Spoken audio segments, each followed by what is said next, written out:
Kita baca dari muqaddimah, ya sedikit demi sedikit.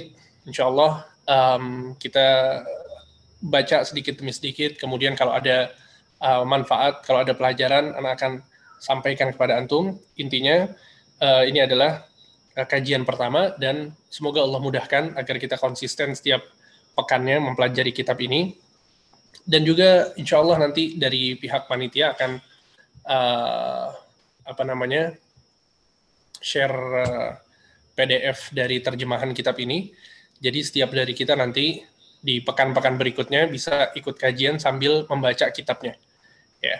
Dan juga nanti kalau setelah kajian bisa sambil dibaca lagi, ya. Sehingga manfaatnya semoga lebih sempurna lagi. Dan kalau ada faedah jangan lupa untuk dicatat. Ya, kalau ada faedah ilmu yang antum baru dengar, yang antum baru dapatkan, silakan antum catat. Ya, sebagai bahan dari menuntut ilmu kita. Karena para ulama mengatakan al-ilmu saydun wal kitabatu qaiduhu.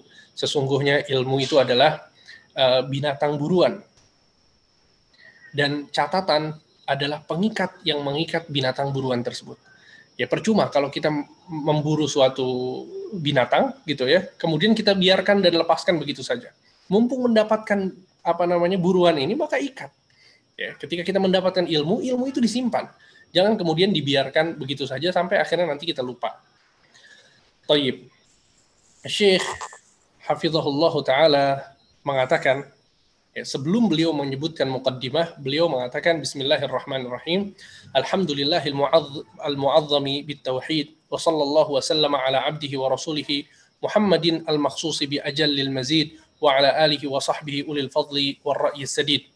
Kata beliau, segala puji bagi Allah yang diagungkan dengan tauhid. Salawat serta salam semoga tercurahkan kepada hambanya dan rasulnya Muhammad yang telah dikhususkan dengan keutamaan-keutamaan yang banyak. Wa ala alihi wa sahbihi wa ulil fadli war ra'is sadid. Dan begitu juga semoga salawat dan salam ini tercurahkan kepada keluarganya, sahabat-sahabatnya yang memiliki keutamaan dan pemikiran yang benar. Amma ba'du. Beliau mengatakan, "Fahadhihi min kitabi ta'zimil ilm khulasatul lafzi." Ini adalah kitab yang aku ambil ya dari kitabku Ta'zimul Ilmi. Jadi Syekh Saleh Al-Utsaimin hafizahullahu taala beliau menuliskan kitab judulnya Ta'zimul Ilmi. Ta'zimul Ilmi artinya pengagungan terhadap ilmu atau pemuliaan terhadap ilmu. Ya. Nah, kitab ini, ikhwan, relatif panjang. Thayyib, beliau menceritakan tentang seperti apa seseorang itu mengagungkan ilmu, contoh-contohnya seperti apa, dalil-dalilnya seperti apa praktek para salaf, para sahabat, para tabi'in, tabi'ut tabi'in dalam mengagungkan ilmu. Sehingga beliau mengumpulkannya dalam kitab yang berjudul Ta'zimul Ilm, ya, pengagungan terhadap ilmu. Kemudian kitab ini diringkas sama beliau. Diringkas, jadilah kitab yang akan kita bahas. Yang judulnya Khulasatu Ta'zimil Ilmi, ringkasan kitab Ta'zimul Ilm. Seperti itu. Ya. Kata beliau, uiddat biltiqatiha limaqsadil hifz. Kenapa diringkas? Karena aku ingin ya ketika diringkas ya, dia menjadi lebih ringkas kitabnya sehingga mudah untuk dihafal oleh para penuntut ilmu. Mudah untuk dihafal oleh para penuntut ilmu. Fastukhrija minhu lil manfa'atil madhkuratil lubab. Ya, aku keluarkan dari kitab itu yang paling pentingnya. Ya, intisari yang paling penting. Wa ju'ila fihi al-unmudhaju min kulli bab, dan aku sebutkan contoh-contoh praktek ya, dari para ulama, maksudnya pada setiap bab. Jadi setiap bab itu dikasih contohnya seperti ini. Setiap bab contohnya seperti ini. Ya, jadi beliau ini menyebutkan sekitar 20 adab, kemudian setiap adab itu disebutkan contohnya para ulama seperti apa mempraktekkan adab tersebut. Liyakuna fi nufusit talabati syamsan nahar, agar menjadi jelas bagi para penuntut ilmu. Wa yatarashahu ba'dahu ilal amali wal iddikar, dan agar para penuntut ilmu ini bisa beramal dengan apa yang disebutkan dan selalu mengingat. Ya, karena kita tahu bahwa ketika setiap adab itu dikasih contoh, maka itu lebih mudah bagi kita untuk memahami dan mengingatnya. Ya, setiap kali ada contoh itu selalu lebih mudah untuk diingat. Fa'as'alullah li wa lahum luzuma ma'aqid at-ta'zim wal fawza bi jawami'i fadlihi al-'azim. Kata beliau, aku berdoa kepada Allah untuk aku dan untuk mereka, maksudnya para penuntut ilmu, ya, antum dan ana juga, luzuma ma'aqid at-ta'zim, agar bisa melakukan prinsip-prinsip pemuliaan ilmu. Agar bisa melakukan prinsip-prinsip pemuliaan ilmu. Wal fauza bi jawami'i fadlihil azim, dan bisa mendapatkan keutamaan ilmu yang besar. Taib, kita akan masuk ke kitab ini. Beliau mengatakan, Syekh Shalih bin Abdullah bin Hamad Al-Utsaimin mengatakan Bismillahirrahmanirrahim. Ya. Beliau memulai kitabnya dengan menyebutkan Bismillahirrahmanirrahim. Dan ini adalah kebiasaan para ulama.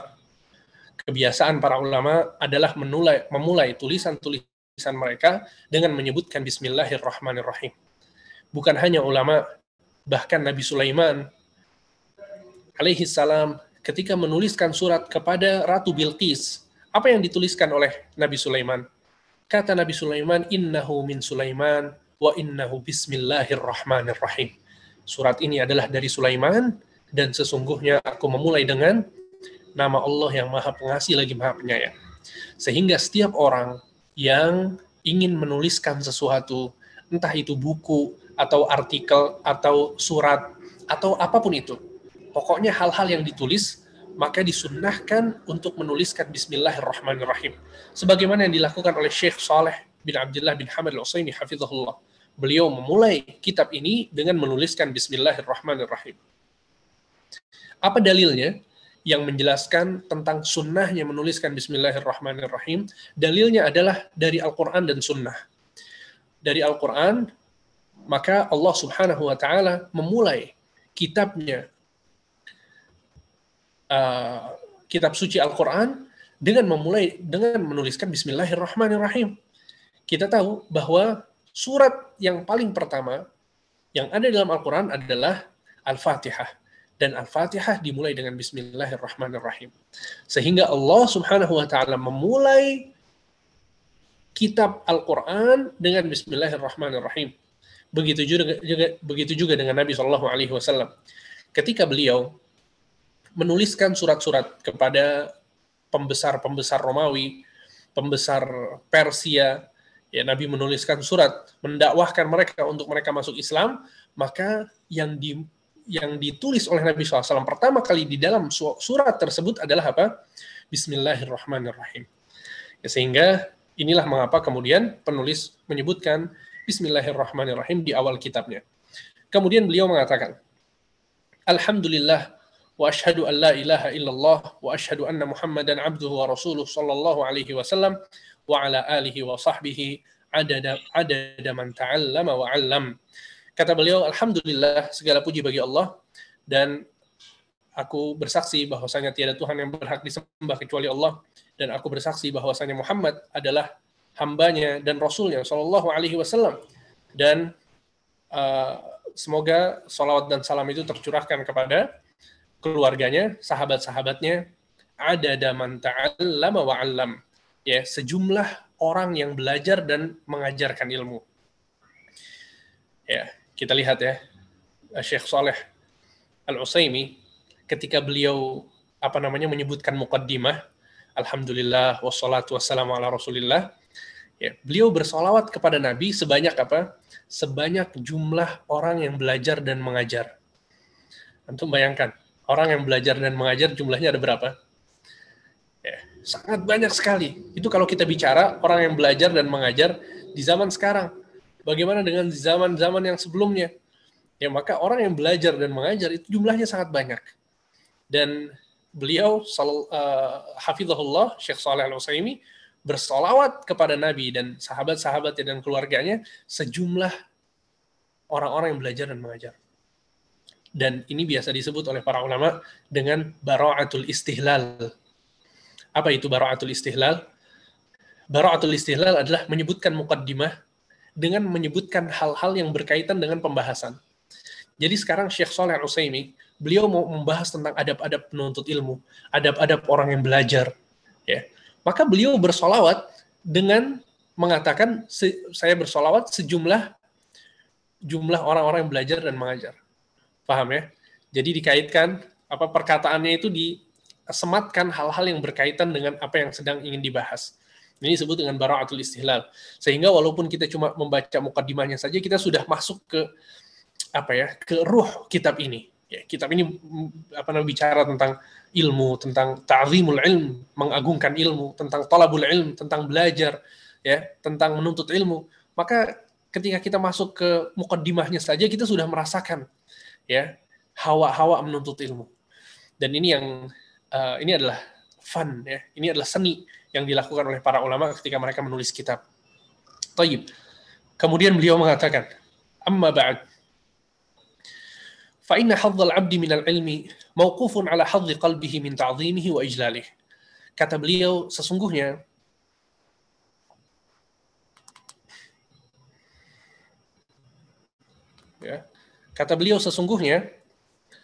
bagian seorang hamba, ya, dari ilmu yang didapat itu tergantung dengan seberapa besar dia mengagungkan ilmu. Ya.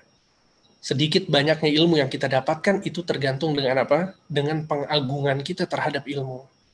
Faman imtala'a qalbuhu bi ta'zimil ilmi wa ijlalih, saluha an yakuna mahallan lah. Barang siapa yang hatinya itu penuh dengan pengagungan terhadap ilmu, memuliakan ilmu, maka hati tersebut cocok dan layak untuk diisi dengan ilmu. Wa biqadri nuqsani haibatil ilmi fil qalbi yanqusu hazzul 'abdi minhu. Dan ketika hatinya itu ketika tidak ada wibawa ilmu di dalam hatinya, maka akan berkurang, ya, ilmu yang dia dapatkan. Hatta yakuna minal qulub qalbun laisa fihi syai'un minal ilm. Ya, ketika saking hati ini nggak ada pengagungan sama ilmu, nggak ada pemuliaan terhadap ilmu, ya, kosong dari mengagungkan ilmu, maka semakin hati itu akan kosong dari ilmu tersebut. Ya. Dan ini pelajaran penting bagi kita semua, ya ikhwan. Bahwa seseorang kalau mau mendapatkan sesuatu harus ada pengagungan di dalam hatinya. Sekarang kita lihat orang-orang yang bisa mendapatkan harta yang banyak, ya, orang-orang yang bisa bekerja dengan semangat di dalam keduniaan mereka. Kenapa mereka bisa melakukan itu? Karena di dalam hati mereka ada pengagungan yang besar terhadap pekerjaan yang sedang mereka geluti. Ya. Karena harta di dalam hatinya adalah sesuatu yang sangat penting, sangat besar, sangat perlu untuk didapatkan. Sehingga ketika di hatinya ada pengagungan, akan semakin mudah dia untuk mendapatkan apa yang dia inginkan. Dan begitu juga dengan ilmu. Ya, ketika tidak ada pengagungan di dalam hati kita tentang ilmu, maka bagaimana mungkin kita bisa mendapatkan ilmu tersebut? Kemudian beliau mengatakan, "Faman 'azzamal ilma lahat anwaruhu 'alaih." Barang siapa yang mengagungkan ilmu, maka akan terlihat cahaya-cahaya ilmu pada dirinya. Wa wafadat rusulu fununihi ilaih, dan akan datang kepadanya berbagai macam ilmu.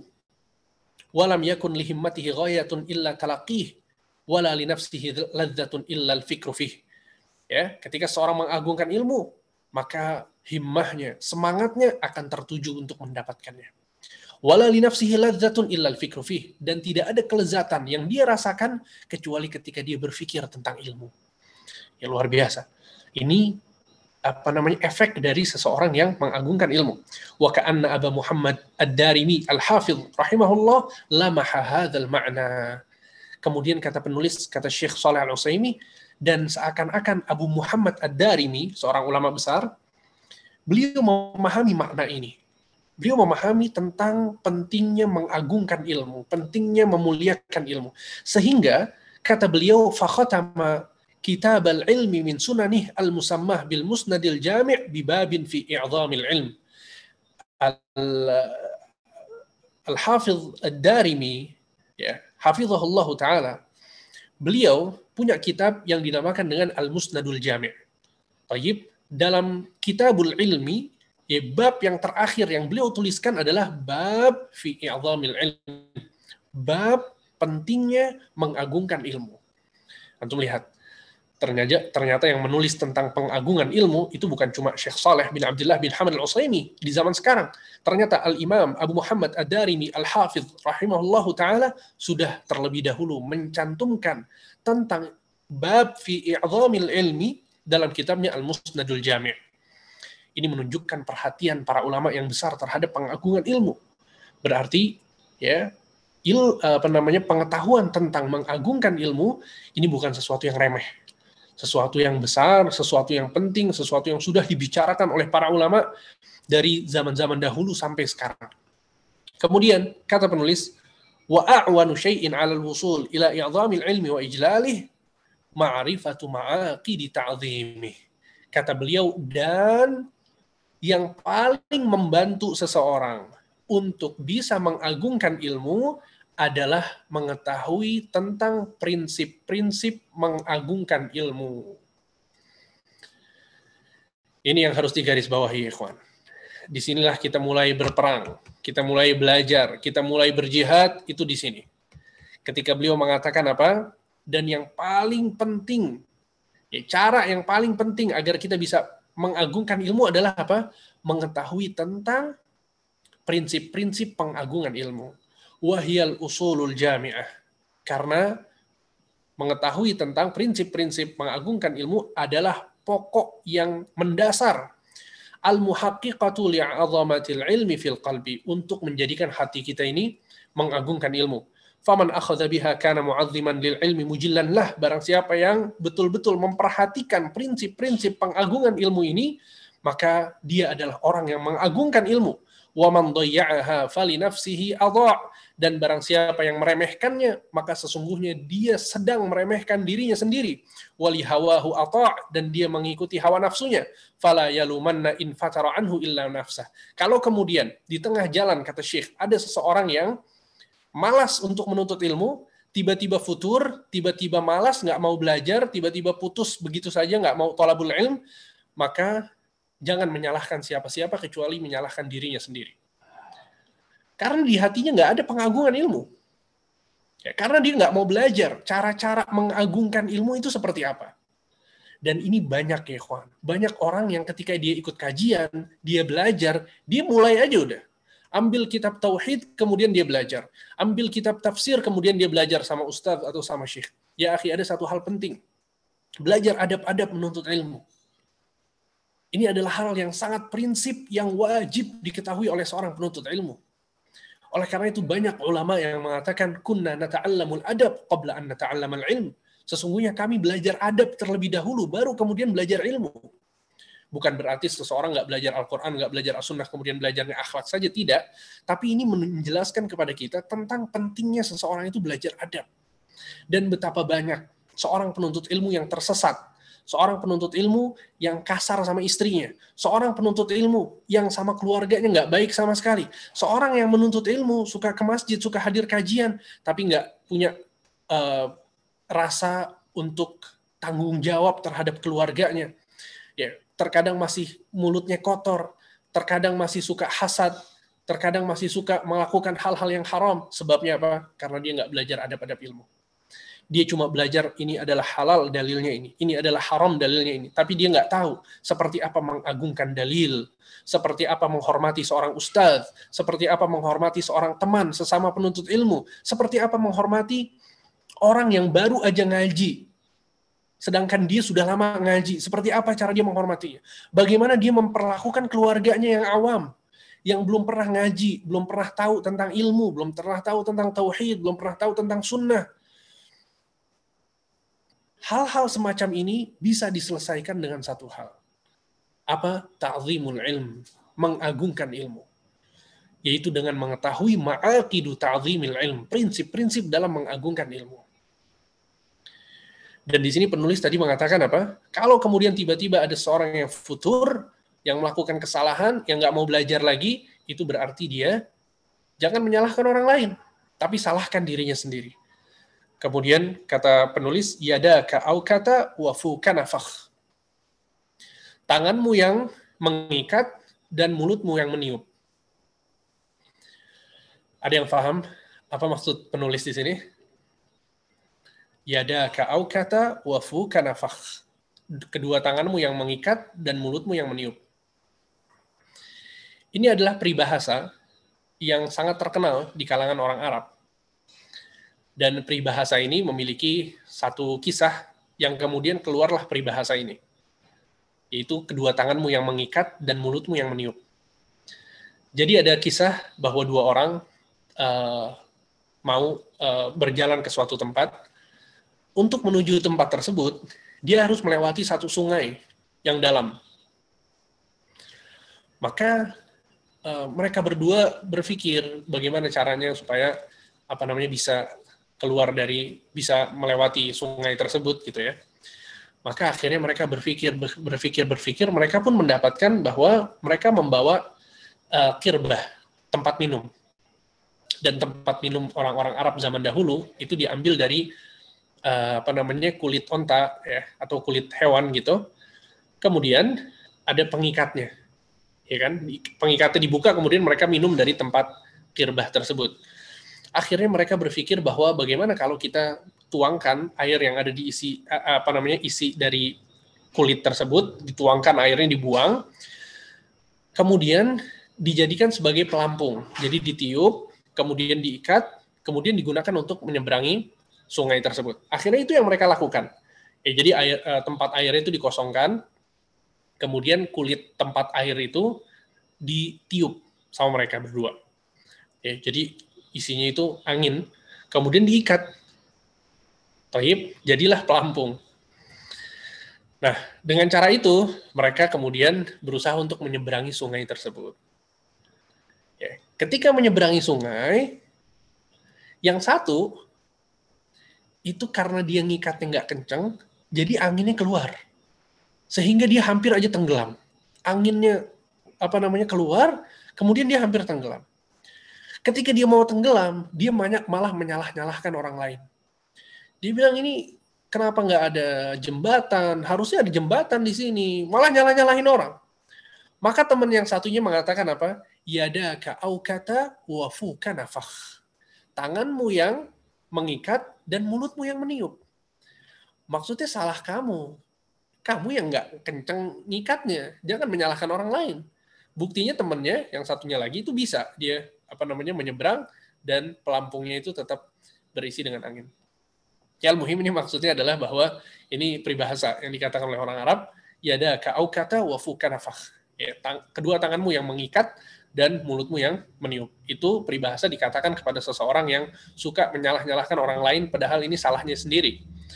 Jadi Syekh di sini mau menjelaskan kalau kemudian ada seorang penuntut ilmu tiba-tiba futur, tiba-tiba malas, tiba-tiba nggak mau belajar lagi atau meninggalkan ilmu, maka itu biasanya karena ulahnya dia sendiri.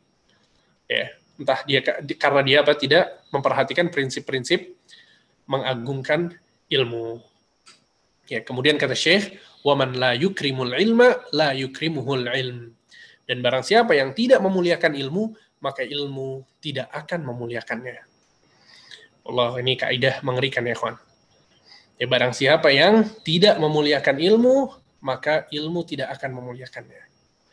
Jadi hati-hati sama ilmu. Ayo, dari mulai malam ini kita belajar gimana cara kita memuliakan ilmu agar kita dimuliakan oleh ilmu. Baik, kita masuk ke prinsip yang pertama. Al-ma'qidul awwal, tathiru wi'a'il ilm. Yaitu prinsip pertama, membersihkan wadah ilmu. Apa maksudnya wadah ilmu? Dijelaskan oleh Syekh, kata beliau, wahwal qalb. Wadah ilmu adalah hati. Wa bihasabi taharatil qalbi yadkhuluhul ilm. Wa idza izdadat taharatuhu izdadat qabiliyatuhu lil ilm. Semakin hati itu bersih, maka semakin ilmu akan masuk ke dalamnya. Dan ini adalah hakikat dari wadah ilmu. Jadi wadah ilmu adalah hati. Kemudian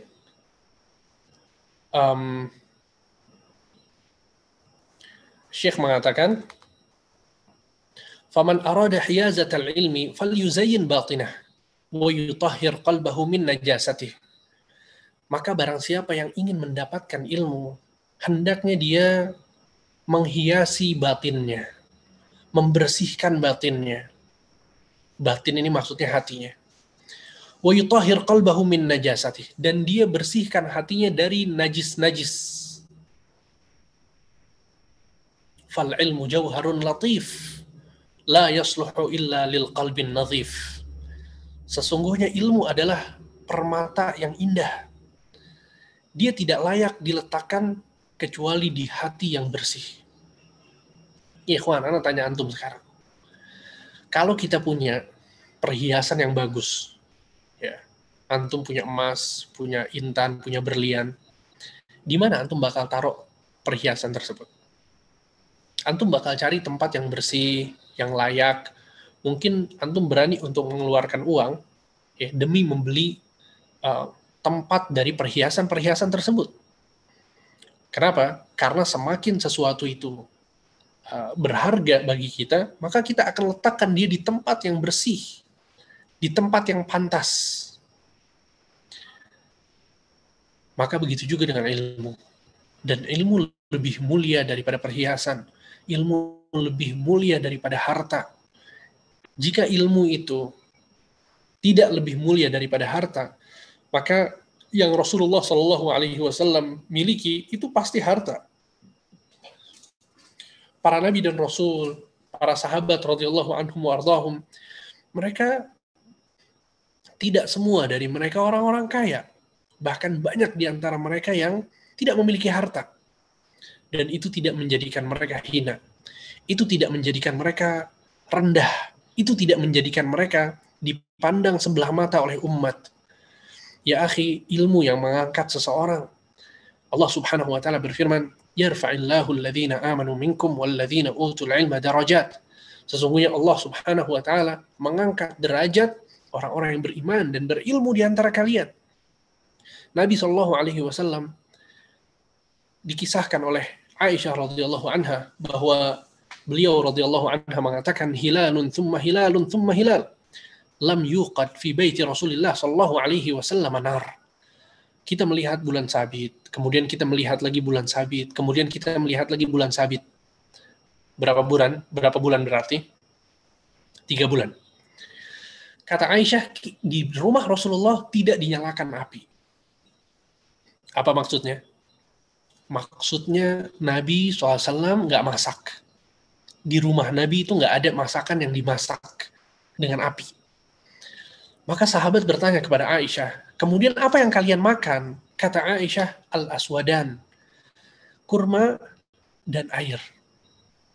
Wallahi ikhwan, kalau memang yang memuliakan orang itu harta, Nabi hidupnya nggak bakal kayak begitu.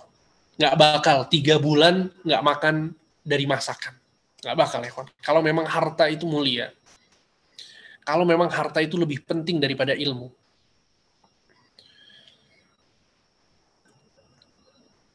Ya, sehingga harta itu satu hal yang akan mulia ketika digunakan berdasarkan ilmu. Kalau digunakan dengan serampangan, ya, tanpa adanya ilmu di sana, seseorang tidak mengetahui apa yang harus dia lakukan terhadap harta ini, maka itu akan menjadi bala baginya. Oleh karena itu dalam hadis lain Nabi Shallallahu Alaihi Wasallam pernah tidur di atas tikar. Kemudian ketika Nabi SAW bangun dari tidurnya, Umar bin Khattab melihat bekas tikar di punggung Nabi Shallallahu Alaihi Wasallam. Kemudian Umar sedih ya melihat keadaan Rasul Shallallahu Alaihi Wasallam yang seperti ini. Ikhwan, antum bisa bayangkan, kita semua tidur di atas kasur, enak, ya, masya Allah, adem hawanya, mungkin sebagian dari antum pakai AC atau pakai kipas angin, masya Allah nyaman tidurnya. Ini Nabi Shallallahu Alaihi Wasallam tidurnya seperti itu. Wallah, kalau Nabi SAW hidup di antara kita, kita kasih apa yang kita punya ya. Allah, kita berikan apa yang kita punya. Dari mulai kenyamanan tidur, terserah. Nabi SAW ya lebih penting daripada diri kita semua. Tapi ini yang dirasakan oleh Nabi SAW. Umar bin Khattab sedih, kemudian mengatakan, ya Rasulullah, Kisra wa Kaisar, Raja Romawi, Raja Persia, mereka hidupnya enak, luar biasa. Dan engkau lebih mulia daripada mereka. Nabi SAW mengatakan, ya Ibn al-Khattab, ama tarda an yakuna lahumud dunya hulana al-akhirah. Wahai Umar bin Khattab, tidakkah kamu ridha bagi mereka dunia dan bagi kita akhirat? Lihat bagaimana Nabi SAW ya memandang dunia. Dan ini hiburan untuk kita yang nggak punya dunia. Ternyata Nabi SAW mengatakan hal demikian. Jadi jangan terlalu bersedih ketika seseorang itu nggak punya uang, nggak punya harta, atau rezekinya terbatas. Ya. Ingat-ingat bahwa Nabi SAW ya adalah contoh bagi seluruh manusia, yang kaya maupun yang miskin. Ya. Taib, sehingga seseorang yang punya harta, seseorang yang punya perhiasan, ya, dia akan merasa bahwa perhiasan dan harta yang dia miliki itu harus ditaruh di tempat yang bersih. Maka begitu juga dengan ilmu. Ilmu adalah satu hal yang sangat bernilai, bahkan lebih mulia daripada harta itu sendiri.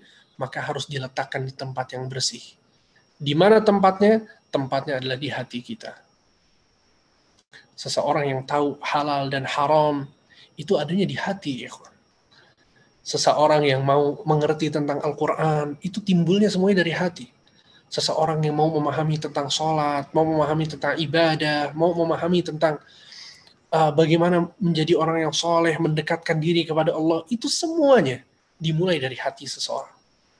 Ketika hatinya siap untuk menerima kebaikan, wallahi ikhwan, sesulit apapun ibadah, seberat apapun amalan, pasti mudah untuk dilakukannya. Karena hatinya siap untuk menerima. Kemudian, kata penulis, wa taharatul qalbi tarji'u ila aslaini 'azimain, dan bersihnya hati itu kembali kepada dua pokok penting. Yang pertama, ahaduhuma taharatuhu min najasati syubhat, yaitu bersihnya hati dari najis syubhat, wal akhar, dan yang kedua taharatuhu min najasati syahwat, bersihnya hati dari najis syahwat. Ya, jadi kotoran hati itu berkisar di antara dua perkara ini. Yang pertama syubhat, dan yang kedua syahwat. Apa itu syubhat? Syubhat adalah perkara-perkara yang merusak hati seseorang yang berkaitan dengan pemikiran-pemikiran. Ya, keyakinan seseorang misalnya. Itu yang dimaksud dengan kotoran-kotoran syubhat. Ya, ketika seseorang itu senangnya mencari-cari yang mudah dalam perkara agama. Jadi dia bukan mau mencari kebenaran, tapi mencari perkara-perkara yang mudah. Tapi berdalil dengan Al-Quran, berdalil dengan As-Sunnah. Padahal niatnya bukan untuk berdalil kepada kebenaran, tapi niatnya untuk melegalkan apa yang ingin dia lakukan. Ketika dia punya suatu muamalah gitu ya, satu perbuatan, dicari dalil-dalil yang melegalkan perbuatan dia. Sehingga mencarinya bukan mencari kebenaran, tapi mencari pembenaran. Nah, ini syubhat itu seperti itu. Ya, pemikiran-pemikiran sesat, menyimpang, yang seakan-akan berlandaskan dalil Al-Quran dan Sunnah, padahal menyimpang. Maka ini disebut dengan syubhat. Ya, ini kotoran-kotoran syubhat ini sangat berbahaya di hati, ikhwan. Rasulullah SAW pernah membaca surat Al-Imran ayat 6. Beliau membaca, huwallazi anzala 'alaikal kitab minhu ayatun muhkamat hunna ummul kitab wa ukhra mutasyabihat. Kata Allah Subhanahu wa taala, Allah yang menurunkan kepadamu Alkitab, Al-Quran maksudnya. Di antaranya ada ayat-ayat yang muhkamat, ya, hunna ummul kitab, di antaranya adalah ummul kitab, itu adalah pokok dari Al-Quran yang muhkamat, yang jelas, yang tegas, yaitu ayat-ayat muhkamat, wa ukharu mutasyabihat, dan ada juga ayat-ayat yang mutasyabihat, yang samar-samar maknanya. فَأَمَّا الَّذِينَ فِي قُلُوبِهِمْ زَيْغٌ فَيَتَّبِعُونَ مَا تَشَابَهَ مِنْهُ ابْتِغَاءَ الْفِتْنَةِ وَابْتِغَاءَ تَأْوِيلِهِ. Adapun orang-orang yang di hatinya terdapat penyimpangan, maka mereka akan mencari-cari yang mutasyabihat ini, yang samar-samar. Ibtigha al-fitnah, untuk mendapatkan sebuah fitnah. Wabtigha at-ta'wili, atau untuk mencari-cari alasan. Wa ma ya'lamu ta'wilahu illallah, dan tidak ada yang mengetahui artinya, tafsirnya, kecuali Allah. Warrasikhuna fil ilm. Begitu juga orang-orang yang rasikh, orang-orang yang kokoh keilmuannya. Yaquluna amanna bihi kullu min indi rabbina wa ma yadhakkaru illa ulul albab. Ya, dan orang-orang yang kokoh keilmuannya itu mereka mengatakan kami beriman kepada seluruh yang diturunkan oleh Tuhan kami. Wa ma yadhakkaru illa ulul albab, dan tidaklah mengetahui tentang hal ini kecuali orang-orang yang berakal. Ya, intinya dalam ayat ini Allah menyebutkan tentang dua orang, dua golongan. Yang pertama yang suka mencari-cari ayat-ayat mutasyabihat itu, yang dalam hatinya ada penyimpangan, dan yang kedua ar-rasikhuna fil ilm, orang-orang yang kokoh keilmuannya, yang senantiasa menyandarkan keimanan kepada Allah Subhanahu wa taala. Nabi SAW mengatakan setelah menyebutkan ayat itu, فَإِذَا رَأَيْتَ الَّذِينَ يَتَّبِعُونَ مَا تَشَابَهَ مِنْهُ, jika engkau melihat seseorang-orang yang suka mencari-cari ayat-ayat yang mutasyabihat, فَأُولَٰئِكَ الَّذِينَ سَمَّى اللَّهُ, mereka adalah orang-orang yang dinamakan oleh Allah. فَاحْذَرُوهُمْ, maka jauhkan mereka. Ditahdzir sama Nabi SAW. Fahdharuhum, kata Nabi, jauhkan mereka. Orang-orang yang suka mencari-cari syubhat. Ya. Sehingga ini adalah hadis yang sahih diriwayatkan oleh Imam Bukhari. Ya, bahwa ini orang-orang yang suka mencari-cari syubhat, ya, mencari-cari alasan dalam agama, bukan mau mencari kebenaran, itu adalah satu perkara yang mengotori hati. Ya, jadi itu yang pertama. Kemudian yang mengotori hati yang kedua adalah najasatu syahwat. Najis syahwat. Kalau tadi syubhat berupa pemikiran, kalau syahwat berupa hawa nafsu. Ya. Entah itu harta atau wanita atau jabatan. Nah, ini syahwat.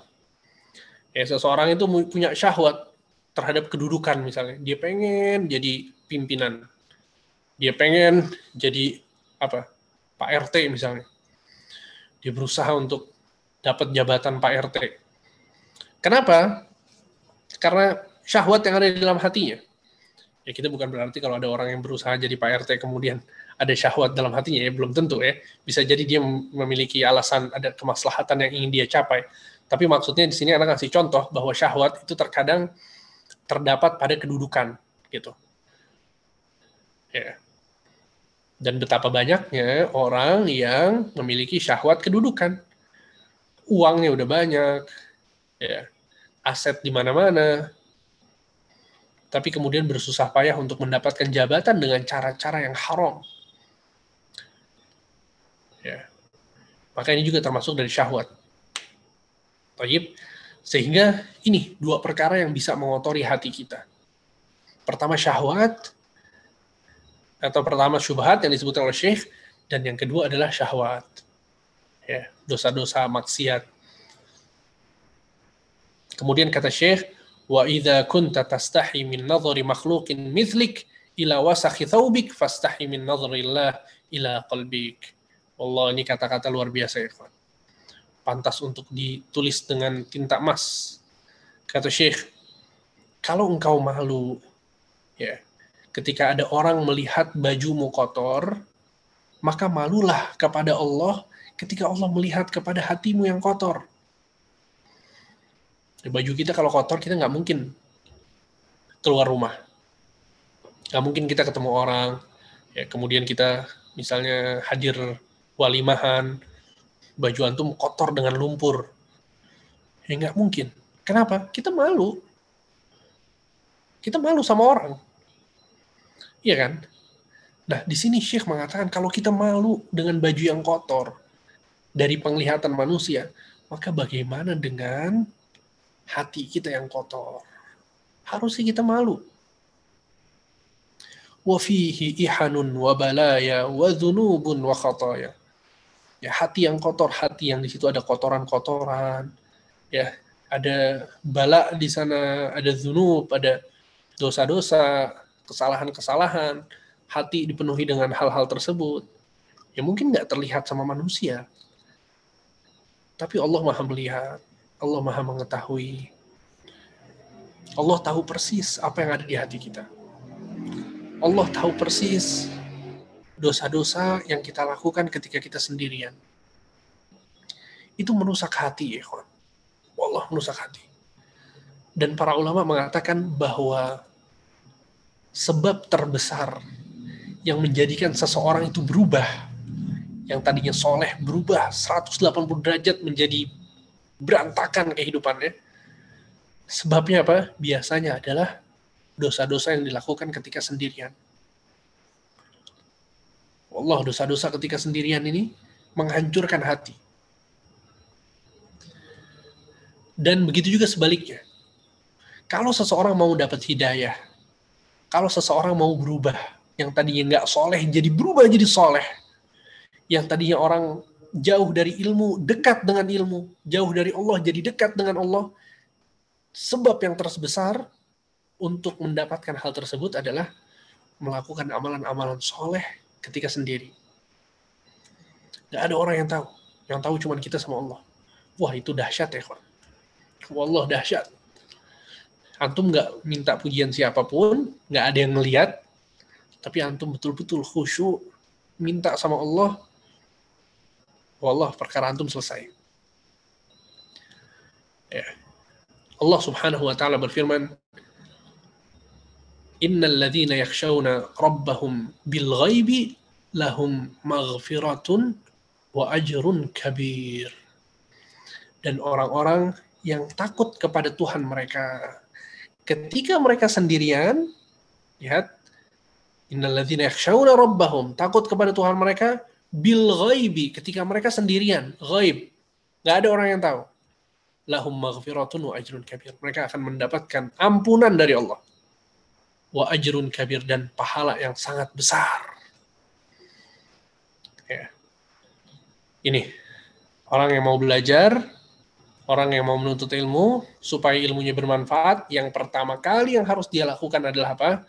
Membersihkan wadah ilmu dari syubhat dan syahwat, bersihkan hati.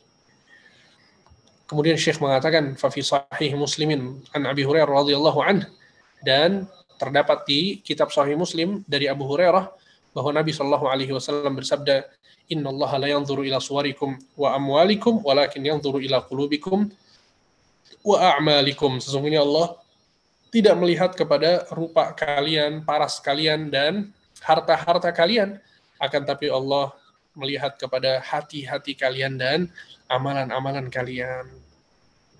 Ya, untuk perhatikan. Yang dilihat sama Allah itu hati dan amalan, ya, bukan rupa dan harta.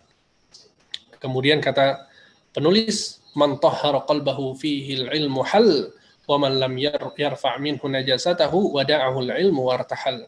Maka barang siapa yang mensucikan hatinya, ya, ilmu itu akan masuk ke dalam hatinya. Dan barang siapa yang tidak mau membersihkan hatinya, di situ masih ada najis-najis syahwat, najis-najis syubhat, maka ilmu tidak mungkin bisa masuk ke dalam hatinya. Qala Sahal bin Abdullah, ya, seorang ulama yang bernama Sahal bin Abdullah mengatakan, haramun ala qalbin an yadkhulahu nur wa fihi syai'un mimma yakrahuhu Allah azza wa jalla. Haram bagi hati untuk dimasuki cahaya. Maksudnya nggak mungkin cahaya itu masuk ke sebuah hati yang di hati tersebut masih ada hal-hal yang dibenci sama Allah. Ya, jadi kalau di hati kita ini kotor, banyak yang Allah benci, kita masih hasad sama orang, masih iri sama orang, masih sombong, suka bangga-bangga diri, meremehkan orang lain, menganggap orang lain lebih rendah dari kita udah hebat, kita Masya Allah pintar, orang lain bodoh. Ini yang ada di dalam hati.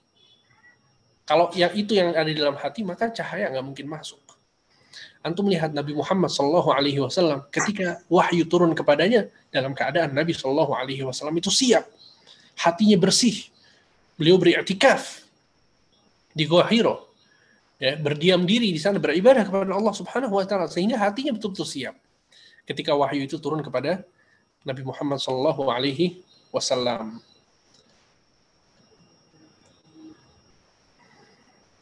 Taib.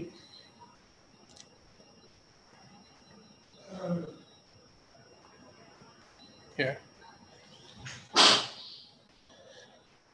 Taib. Mungkin hanya itu yang bisa disampaikan ya untuk pertemuan kali ini, sehingga kita telah membahas muqaddimah dan prinsip yang pertama, yaitu membersihkan hati, membersihkan wadah ilmu, yaitu hati.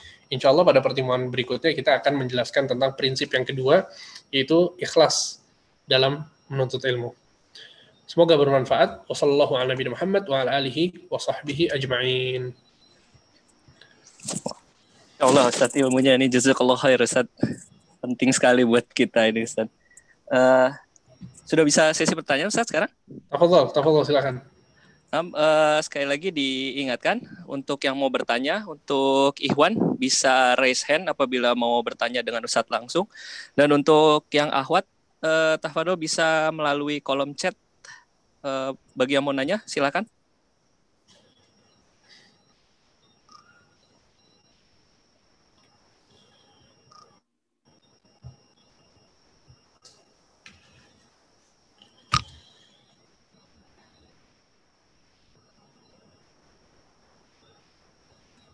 Kalau belum ada yang nanya, Ana boleh nanya, Ustaz? Insya Allah. Tafadhol. Ini Ustaz, ada kepikiran gini Ustaz, hati ini kan lemah Ustaz ya, cuman dalam masa sekarang Ustaz, seakan-akan kayaknya kan ini Ustaz, pandangan kita tuh kayak di dunia ini kayak harta terus Ustaz, orang berbicaranya harta ya kan, di mana-mana kayak perkumpulan keluarga, Allahu a'lam mungkin ini Ana atau mungkin ada beberapa teman-teman juga di sini, kayak misalnya keluarga juga bilang, ngaji terus, duitnya gimana, nggak ada ntar lah kayak gitu-gitu. Nah, itu yang terkadang mungkin buat Ana sendiri juga itu yang bikin hati ini jadi wah kok begini ya gitu. Nah, itu Ana mau ini pertanyaan Ana mungkin gimana ngejaga hati ini, mungkin juga sekaligus pembersihannya supaya nanti kita tidak tergocek gitu sama yang kayak gitu-gitu Ustaz. Itu aja sih Ustaz, insyaallah. Baik. Masya Allah, bagus pertanyaannya ya.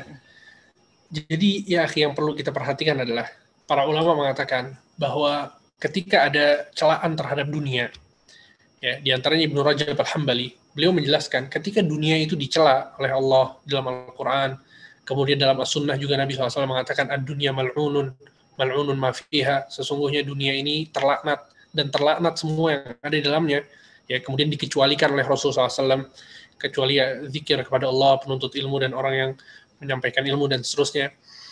Celaan terhadap dunia ini bukan dunianya yang tercela. Maksudnya bukan kemudian ada gunung-gunung di sini, kemudian ada kenikmatan-kenikmatan Allah ya, ada siang dan malam, kemudian ada harta di sana.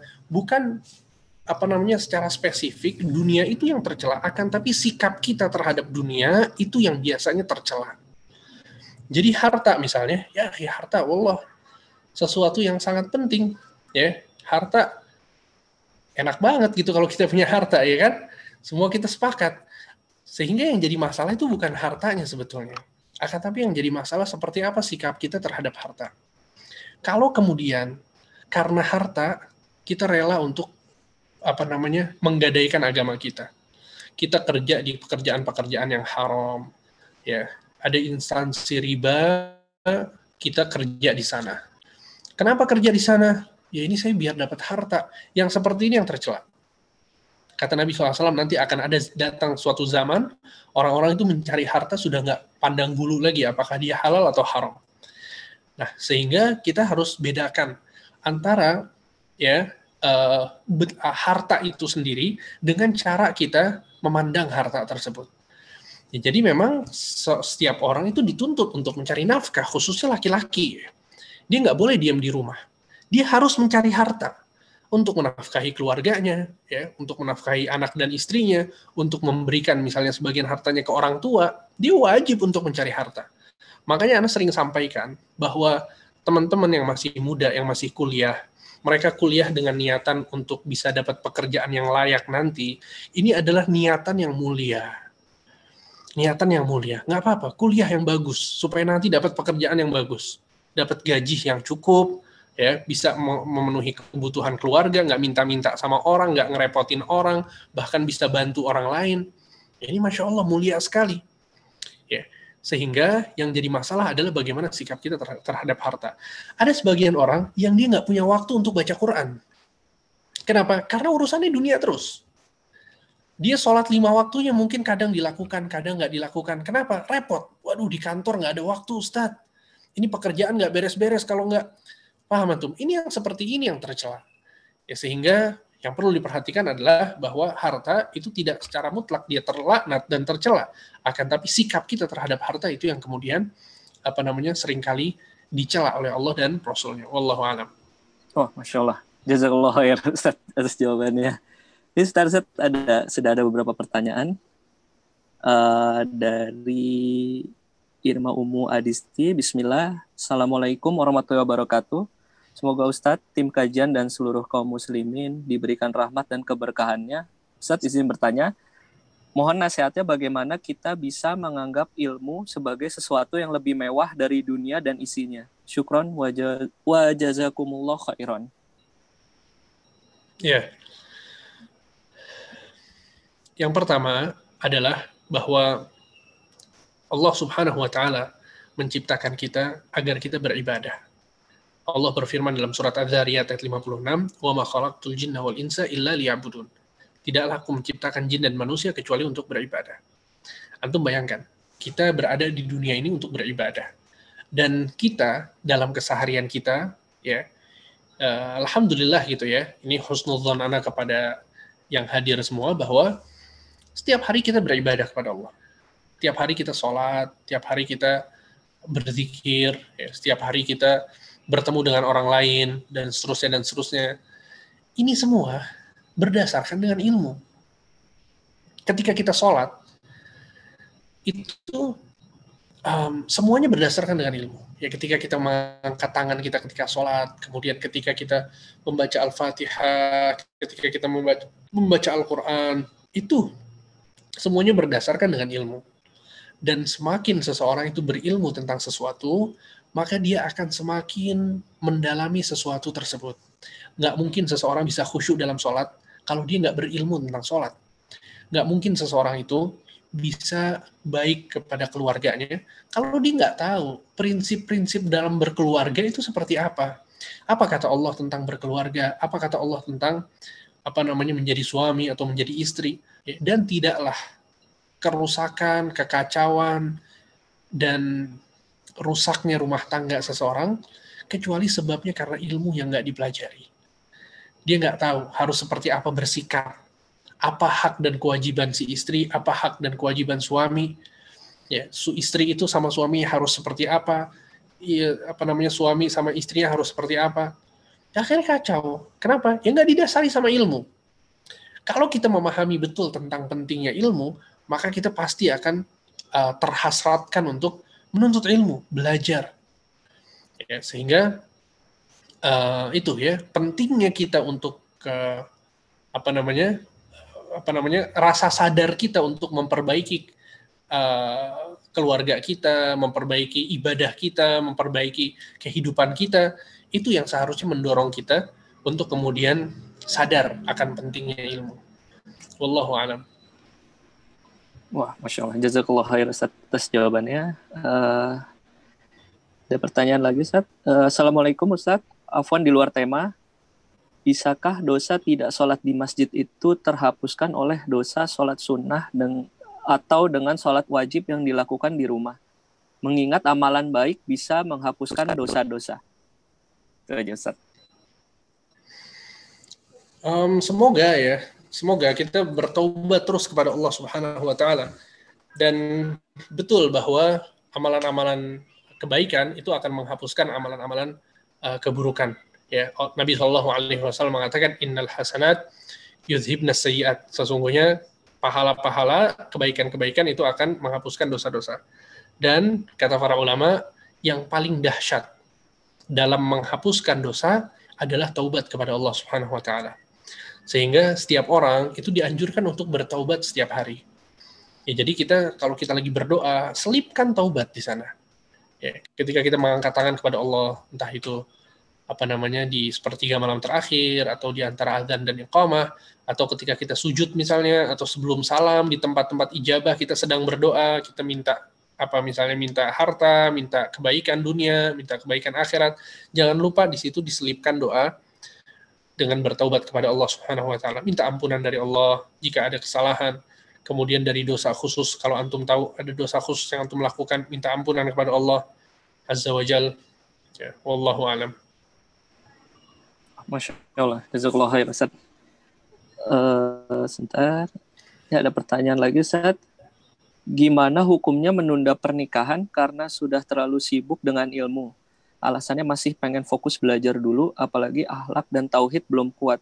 Mohon arahannya Ustaz. Syukran, jazakumullahu khairan. Masya Allah. Ini kalau antum kayak Ibnu Taimiyah, Syekhul Islam Ibnu Taimiyah nggak apa-apa. Ya. Syekhul Islam Ibnu Taimiyah, beliau terlalu sibuk sama ilmu, sama berjihad, sehingga beliau meninggal dalam keadaan tidak menikah. Ya. Dan juga menikah adalah satu ibadah yang sangat agung. Ya. Ibadah yang sangat agung. Dan menikah itu sendiri ibadah. Kemudian setelah seseorang itu menikah, dia akan mendapatkan ibadah-ibadah besar yang bisa dilakukan ketika dia berumah tangga. Apalagi kalau kemudian dia punya anak, dia mendidik seorang anak, ya, dia mengurus, kalau ini adalah yang bertanya perempuan, dia mengurus suaminya, di situ surganya perempuan. Ya, Nabi SAW mengatakan, "Idza shallatil mar'atu khamsaha wa shamat syahraha wa ata'at ba'laha qila laha udkhuli min ayyi abwabil jannati syi'ti." Ya, ketika seorang wanita itu salat 5 waktu, kemudian puasa 1 bulan Ramadan, kemudian dia taat kepada suaminya, maka akan dikatakan untuk wanita ini, masuklah engkau ke dalam surga dari pintu yang mana saja yang engkau kehendaki. Sehingga nikah ini bukan sesuatu yang remeh. Ya, bukan berarti kemudian kalau dibandingkan dengan ilmu dia masih, orang yang nikah itu bukan berarti stop dari belajar. Makanya cari pasangan yang memiliki visi dan misi yang sama. Cari pasangan yang sama-sama pengen belajar. Cari pasangan yang sama-sama ingin mempelajari akhlak, mempelajari tauhid, mempelajari fikih. Ya, jadi belajarnya tetap dapat dan ibadah nikahnya juga tetap dapat. Dan betapa banyak orang-orang yang sudah menikah dan mereka ternyata semakin rajin lagi dalam belajar. Ya, betapa banyak orang yang seperti itu. Sehingga jangan kemudian karena masih mau belajar, kemudian nggak nikah, jangan ya. Apalagi sekarang zaman fitnah.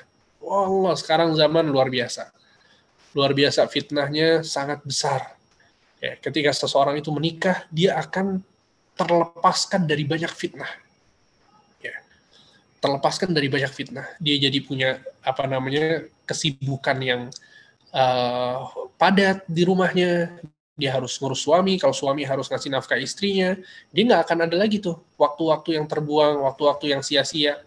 Ya, sehingga waktunya, hari-harinya itu akan dipenuhi dengan hal-hal yang bermanfaat. Sehingga insya Allah ya nggak ada kontradiksi antara belajar sama nikah kemudian sambil belajarnya dilanjutkan. Wallahu a'lam. Masya Allah, jazakallah khair Ustaz atas jawabannya. Masih bisa lanjut Ustaz? Boleh, tafadhol. Nah, Ustaz, ini ada pertanyaan lagi. Assalamualaikum warahmatullahi wabarakatuh. Semoga Ustadz sekeluarga serta seluruh umat muslim selalu diberi taufik, hidayah, dan ampunan oleh Allah Subhanahu wa Ta'ala. Mohon izin bertanya Ustadz, apakah ada doa-doa agar kita selalu diberikan taufik untuk senantiasa menjaga hati? Mohon nasihatnya Ustadz, barakallahu fiik, jazakumullah khairan. Ya. Ada banyak doa yang diajarkan oleh Nabi SAW kepada kita semua. Ya, di antaranya adalah Allahumma ya muqallibal qulub tsabbit qalbi ala dinik. Ya, wahai yang maha membolak-balikan hati, tetapkan, kuatkan, kokohkan hatiku di atas agamamu. Ini penting untuk dibaca ya. Dan seorang istri Nabi yang bernama Ummu Salamah mengatakan ini adalah doa yang paling sering diucapkan oleh Nabi SAW. Allahumma ya muqallibal qulub, tsabbit qalbi ala dinik.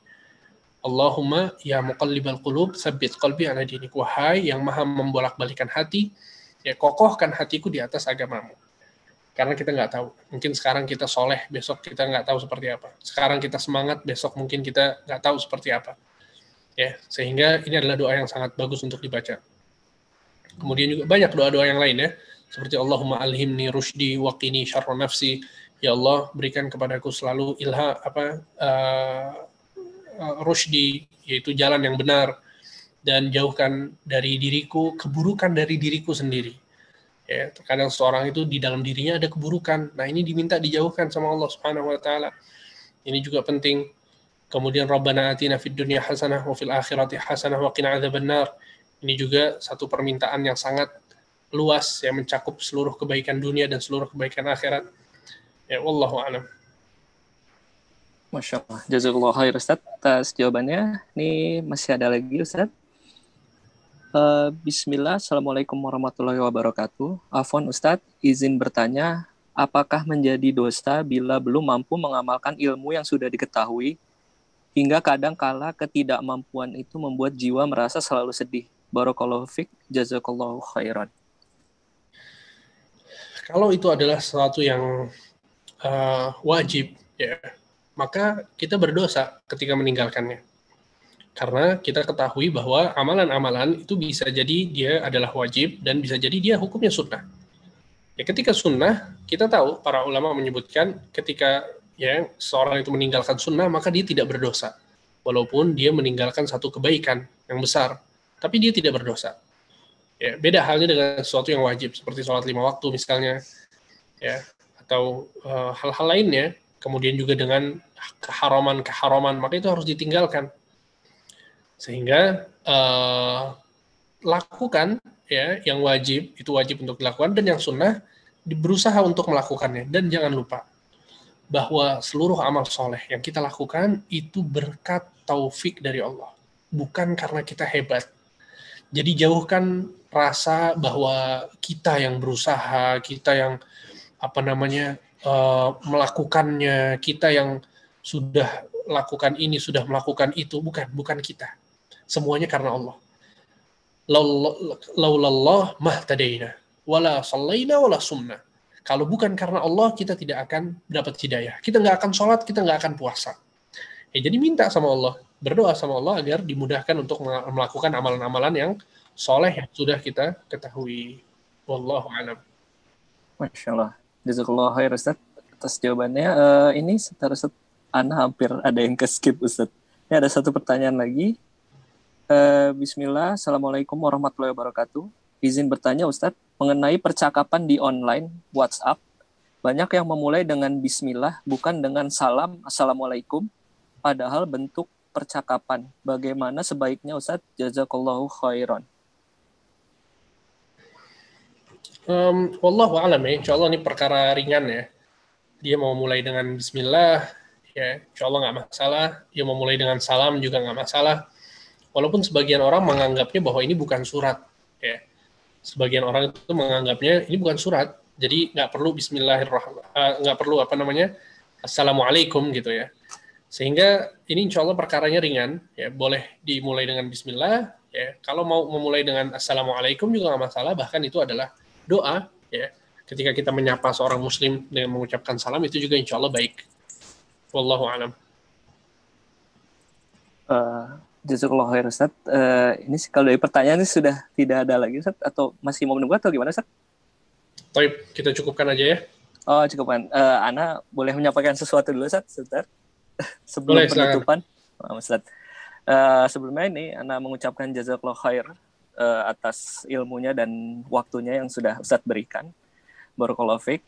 Dan ini untuk informasi kajian Nahla Mengaji ini, insya Allah akan dilaksanakan 5 kali dalam sepekan. Insya Allah setiap hari Sabtu akan dibawakan oleh Ustadz Abdul Aziz Al-Waini dengan pembahasan Kitabut Tauhid. Hari Senin akan dibawakan oleh Ustadz Hamdi Solah Al-Bakri dengan pembahasan kitab Khulasoh Ta'zimul Ilmi. hari Selasa akan dibawakan oleh Ustadz Rizky Baswedan dengan pembahasan tafsir Juz Amma. Hari Rabu akan dibawakan oleh Ustadz Mufi Hanif Talib dengan pembahasan fikih nikah. Dan insya Allah hari Kamis akan dibawakan oleh Ustadz Fahri Bashir Ahil dengan pembahasan kitab Arba'in An-Nawawiyah. Info dari Ana sudah cukup, Ustadz. Tafadhol Ustadz untuk nasihat dan penutupnya mungkin Ustadz. Baik.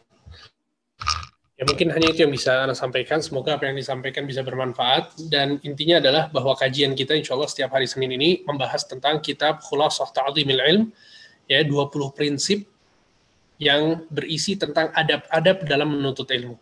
Seperti apa kita mengagungkan ilmu, seperti apa kita seharusnya memperhatikan seseorang yang menyampaikan ilmu, kemudian seperti apa adab kita dengan sesama penuntut ilmu, seperti apa adab kita dengan keluarga kita, karena kita adalah sebagai penuntut ilmu. Itu semua insya Allah akan kita bahas pada pertemuan-pertemuan yang akan datang. Semoga apa yang disampaikan bisa bermanfaat bagi kita semua. Wassallallahu ala nabiyina Muhammad wa ala alihi wa sahbihi ajma'in. Kita tutup dengan doa kafaratul majlis. Subhanakallahumma wa bihamdika asyhadu an la ilaha illa anta astaghfiruka wa atubu ilaik. Wassalamualaikum warahmatullahi wabarakatuh. Waalaikumsalam warahmatullahi wabarakatuh. Nah, Ustaz, alhamdulillah.